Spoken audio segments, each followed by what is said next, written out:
Ассаляму алейкум ва рахматуллахи ва баракатух, дорогие братья и сестры.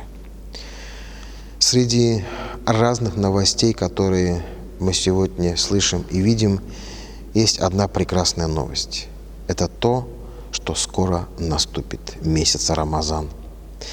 Месяц Рамазан, его всегда ждут мусульмане, принимая во внимание решение Совета улемов Духовного управления мусульман Республики Татарстан, коллективные таравих намазы и коллективные ифтары в мечети проводиться не будут.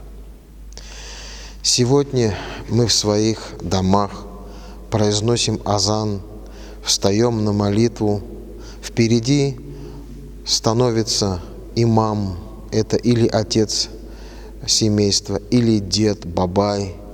Мы выстраиваемся в саф, в шеренги, читаем намазы. Даже жители священной Мекки сегодня находятся на самоизоляции и не могут посетить священные для мусульман места. К сожалению, сегодня мечети закрыты. Но наши сердца открыты. Наши сердца открыты для поклонения Всевышнему.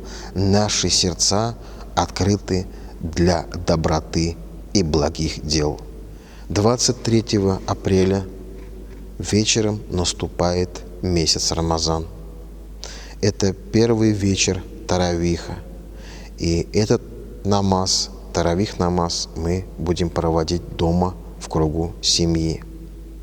В этот весенне-летний период ночи короткие, поэтому после таравих намаза остается совсем немного времени, чтобы подготовиться к сахару и чтобы сделать прием пищи перед длинным днем поста.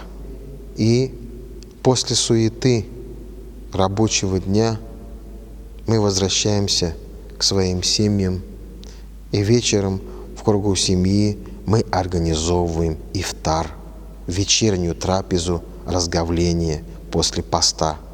И тогда мы молимся Всевышнему, просим у Него, чтобы Он дал скорейшего выхода из этой ситуации, чтобы мы быстрее вернулись к своей обычной жизни. Ассаляму алейкум ва рахматуллахи ва баракатух.